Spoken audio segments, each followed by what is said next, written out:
গতকাল সকালবেলা ঘুম থেকে উঠেই দেখো পাগলির মতো বেরিয়ে পড়েছি আর যাচ্ছি দিদির বাড়ি বেহালাতে। আমি একটা উবের বুক করে নিয়েছিলাম আর আমি আর আমার ছেলে দুজনে মিলে বেরিয়ে পড়েছিলাম। আমার স্কুলের ছুটি পড়ে গেছিলো আর ছেলেরও স্কুলের ছুটি পড়ে গেছিলো। ও অনেক দিন ধরেই আমার কাছে বায়না করছিল মাসিমণির বাড়ি নিয়ে চলো, তাই ভাবলাম যে যাওয়া যাক। দেখো কীরকম শুয়ে পড়েছে, আসলে সকাল সকাল উঠেই বেরিয়ে পড়েছে তো ঘুমটা এখনও পুরোপুরি কাটেনি। আর সাথে আমি বড় বড় দুখানা ব্যাগ ছিল, ওই জন্য আমি উবের করে নিয়েছিলাম, কারণ উবের ছাড়া অন্যভাবে যেতে আমার অসুবিধা হতো। আর বেশ দূর, বেহালা মানে বুঝতেই পারছো। তো অনেক দিন বাদে যাচ্ছি, প্রায় 1-1.5 বছর হয়ে গেছে লাস্ট গেছিলাম, আর তারপরে আবার এই এখন যাচ্ছি। ওই গরমের ছুটির সময় আমাদের মোটামুটি যাওয়া হয় দিদির বাড়ি, না হলে আর কি খুব একটা যাওয়া হয় না। আর এছাড়া যদি কখনো কোনো কিছু থাকে সেটা আলাদা ব্যাপার। দেখো সকালবেলার কলকাতার রাস্তাঘাট সব মোটামুটি ফাঁকাই লাগছে, অফিস টাইম যদিও, তাও ওই ভালোই ভিড় ছিল রাস্তায়।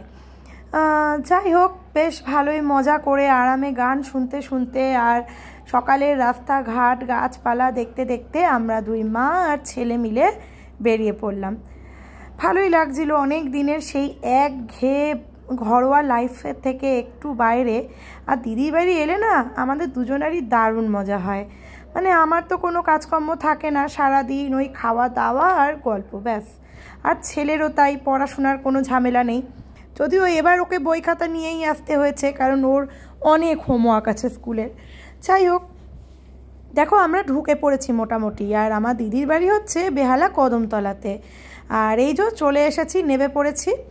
আর ওদের বাড়িটা এত আমাদের ভালো লাগে কারণ চারিপাশে ওদের প্রচুর ফাঁকা গাছপালা, খুব ভালো লাগে। আর আমাদের হচ্ছে ফ্ল্যাট, চারিদিকে ফ্ল্যাট আমরা যেখানে থাকি, মানে একদম অস্বাস্থ্যকর পরিবেশ। আর ওদের এদিকটা খোলা মেলা। এই যে দেখো এইটা হচ্ছে আমার দিদির বাড়ি। হ্যাঁ, তো চলে এলাম, খুব ভালো লাগছে। আর ছেলে তো বিশাল খুশি, খুব আনন্দ পাচ্ছে এতদিন বাদে। আর ওর মাসিমণি হচ্ছে ওর ফেভারেট, মানে মাসিমণিকে পেলে ওর আর কাউকে চাই না। হ্যাঁ, একদম গেট খোলাই ছিল, আমরা একদম ভেতরে ঢুকে গেলাম, ব্যাস।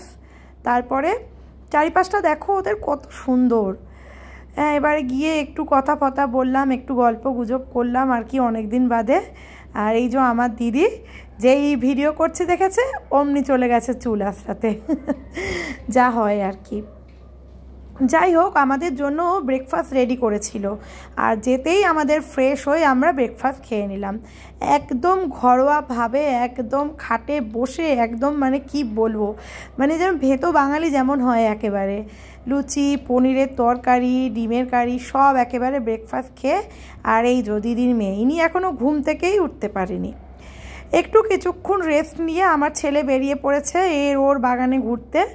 আর ওর আজকের ইচ্ছে হয়েছে কলা পাতাতে ও দুপুরের লাঞ্চটা করবে। এখানে এলে পরে কিন্তু ও এরকমই করে। এবার সেই জন্য গেছে গিয়ে এখন কলা পাতা কাটতে, নিজেই একা একা ছুরি নিয়ে কাঁচি নিয়ে চলে গেছে। আর দেখো কীরকম অন্য লোকের কাছ থেকে কলা পাতা পেরে আনছে, কোনো ভয় ডরও নেই। আর এখানে লোকেরা কিছু বলেও না, খুব ভালো এখানকার, মানে ওর আশেপাশে, ওদের বাড়ির আশেপাশের মানুষজন মানে খুবই ভালো। মানে এই যে ওর বাড়িতে যাওয়া, গল্প করা, এগুলো মোটামুটি চলে আর কি। এই যে দেখো নিজেই একা হেঁটে চলে গেল কান্নাকার বাগানের কলা গাছ থেকে কলা পাতা পেরে নিয়ে চলে এলো, ব্যাস। এবার আজকে দুপুরে হবে এই কলা পাতায় খাওয়া দাওয়া।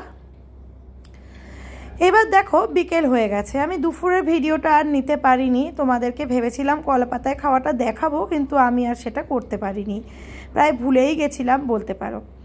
বিকালবেলা আবার ছেলে বেরিয়ে পড়েছে চারপাশটা ঘুরতে খেলতে। এখানে আশেপাশের কতগুলো বাচ্চা কাচ্চাও কিন্তু আছে, তারাও আসে। হ্যাঁ, এই যতবারই এখানে আসি ওরাও চলে আসে, একসঙ্গে খেলা করে। আর তারপরে সন্ধ্যাবেলা চলে এসেছে ডমিনোজের পিৎজা, ব্যাস। মাসির বাড়ি মানে মানে কি আনন্দ, আমার জন্য চাউমিন আর ছেলের জন্য পিৎজা। আর তারপর খাওয়া দাওয়া সেরে দুজনে মিলে বসে পড়েছে ক্যারাম খেলতে, আমার জামাইবাবু আর ছেলে, ব্যাস। এবার মজা করে খাওয়া দাওয়ার পর রাত্রিবেলা চললো এদের দুজনের ক্যারাম খেলা।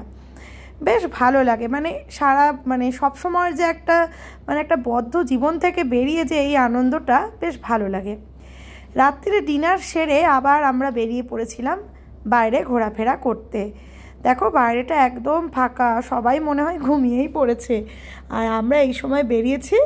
হ্যাঁ, ও আমার ছেলের ইচ্ছে হয়েছে রাত্রিবেলা একটু চারপাশটা ঘুরবে, হাঁটাচলা করবে, যদি কোনো কিছু ভৌতিক ব্যাপার দেখে ও নাকি দেখবে, এইসব হচ্ছে ওর চিন্তা ভাবনা আর কি। তো সেই জন্য ভাবলাম যাই, বেরিয়েই পড়ি, একটু ঘোরাফেরা করি। বেশ ভালোই লাগছিল, গরমকালের রাত বলে কথা, যদিও বাইরে খুব একটা হাওয়া দিচ্ছিল না, বেশ গরমই ছিল। আর এই যে দেখো রিকশায় উঠে বসে আছে। চলো সবাইকে গুড নাইট বলে শেষ করি।